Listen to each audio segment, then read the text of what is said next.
We're here again in our studios and we're about to record the second part of Naked and Unashamed. And today we're going to be talking about three powerful principles: preference, loyalty, and empathy, and the impact they can have on the intimacy in our marriage. You're going to love it. Join us.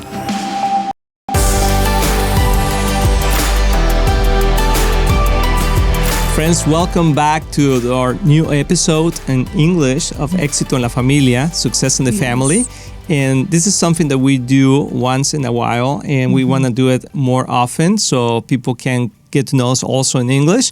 But honey, you look beautiful today. Oh, thank you. Yes. You don't look so bad. You look awesome. Yes. So we've been talking about being naked and unashamed. Yes. And there's a big topic because we're talking about the differences of being normally naked physically, but also emotionally and spiritually. Normally naked. That's Normally an interesting way to say it. That's a different way to say it. Pero normalmente en español, ¿verdad? Pero so we talk about those, and we said that when we don't feel comfortable or like secure, physically nakedness, one. yes, and then we have different responses. And in marriage, those responses can cause a lot of insecurity in our relationship. And the idea of shame. Yeah, because we don't feel comfortable opening ourselves more than just being naked physically and spiritually. And emotionally. So that's the most important part. And we cannot separate these three parts of our self. Just like our God is a triune God, right? Así we believe in the Trinity, the Father, Son, and Holy Spirit, but we've been created in Padre, His image. Hijo, y Espíritu Santo. That's right. And we're triune as well. So, and we are spirit, Cuerpo y alma. body, soul, and spirit. Kind of sounded weird the other way. Cuerpo, soul, alma y espíritu. Yeah, spirit. Yeah, so body, soul, and spirit.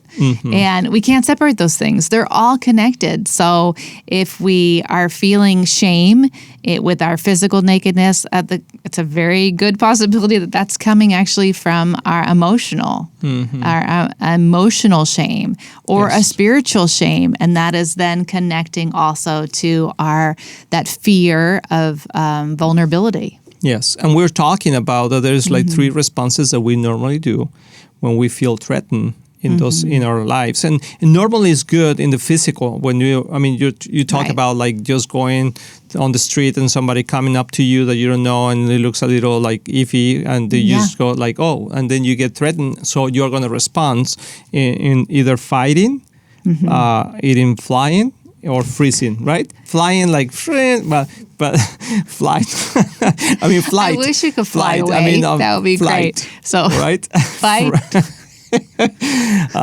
Not like Superman or anything like that, but flight. In Mexico or we do freeze. that. We just fly. We just take off and fly. No. Fight, flight, or freeze. Yes. So we'll have those natural responses, and that can happen also on an emotional level, right? It doesn't just happen on a physical level, but if we feel threatened or unsafe, we have these reactions. So we talked about that. They're terrible reactions. Well, they're great reactions in the physical. But terrible emotionally. They're programmed into our DNA to keep us alive, and they're great for surviving, but they're terrible for thriving in an emotionally connected relationship. Right now, remember that movie that they freeze every time that they made a noise?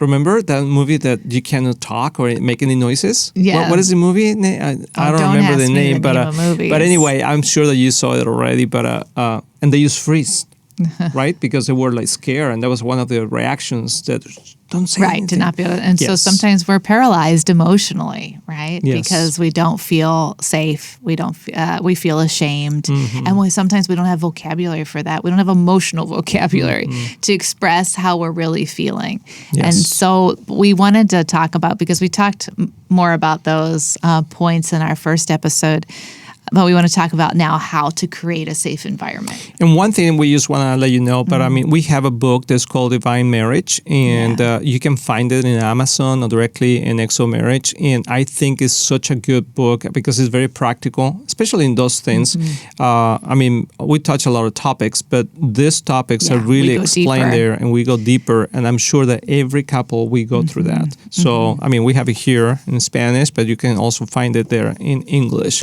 So what do we do, hon, when we feel like that? How can we recreate that trust or don't feel ashamed so that our spouse can feel secure in opening themselves. Yeah, to create it for the first time. Maybe we've not had it, or like you said, it's been lost. And it takes time. It's a process. It just doesn't take one conversation, right? Yes. Because often we're like, why don't you open up with me?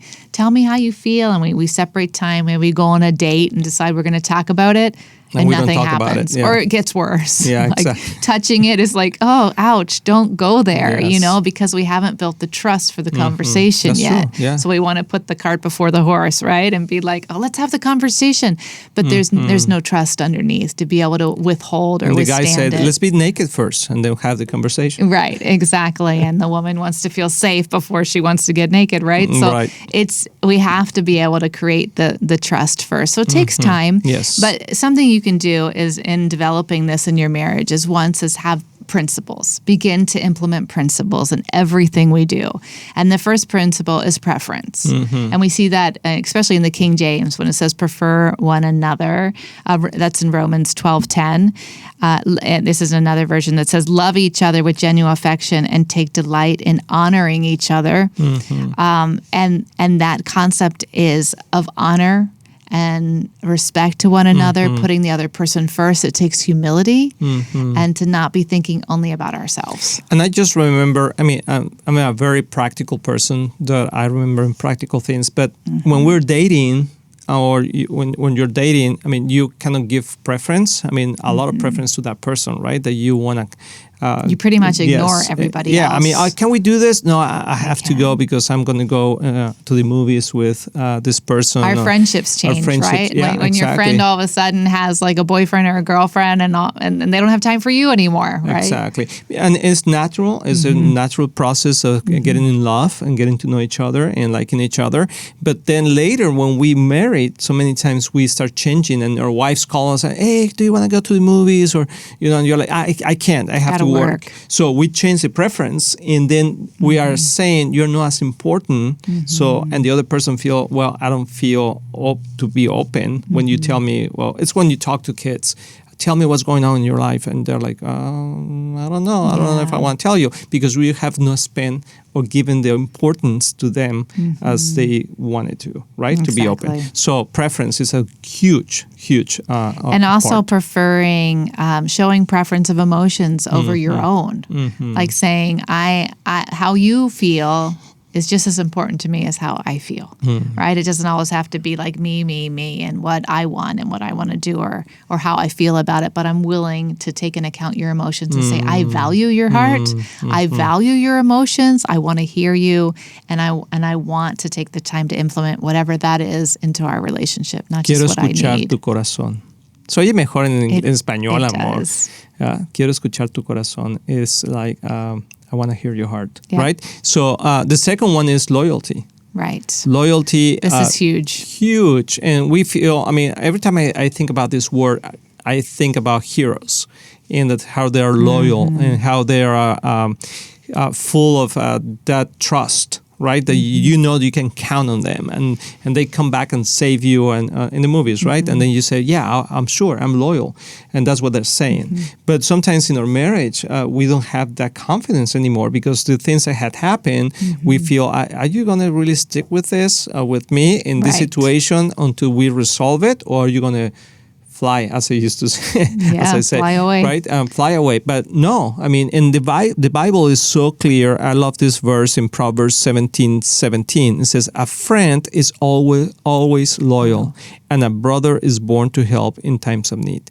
But the first part is a friend is always loyal. That means I'll stick it out even in the hard times, right? And we need to remember that when we get to know each other, we became friends first.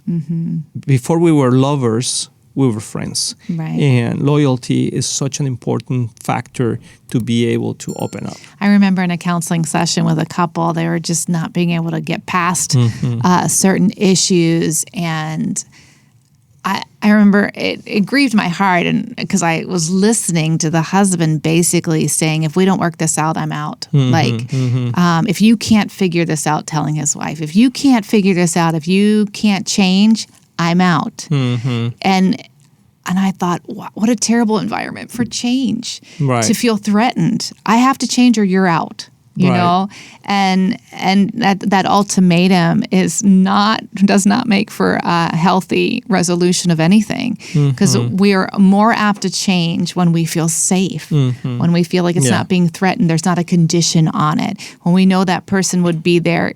Even if I don't change, they're not out. I hope I can, and I want to work towards it. But feeling threatened by, I'm going to leave if something doesn't change or something is not. Well, and sometimes you feel that happens because you feel like if you don't, I mean, I'm not saying it's right, but that if you don't put like an ultimatum, the other person is not going to try to change. Right. And in this case, it wasn't like an abuse or a drug addiction. I mean, it wasn't anything serious, honestly. It was a character thing. It was a personality thing.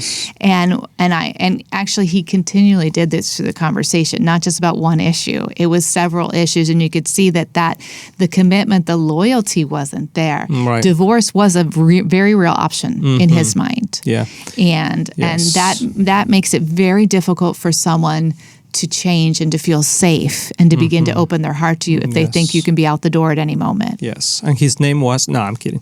But anyway, and loyalty also says, 1 Corinthians 13:7 says, love never gives up, never loses faith, and is always hopeful, and endures through every circumstance. Every circumstance. Yes. And the last is empathy.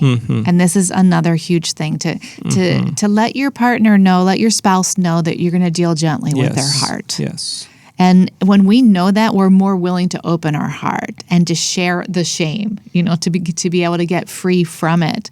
And empathy is different than compassion, because compassion is a good thing, and it's saying, oh, wow, I feel bad for that person. You know, I'd like to help them. But empathy is saying, I'm willing to walk in their shoes. I'm willing to get down to their level. I'm willing to put myself and imagine what would it feel like if I had the same upbringing they did, or had been through what they're going through, maybe struggling in a sickness or something, instead of getting frustrated with the person. Say, wow, what would it feel like if I was struggling with that? What would it feel like if they just said to me what I am saying right now to them, you know? And that putting yourself in the other person's shoes is so comforting when you know that you've been understood.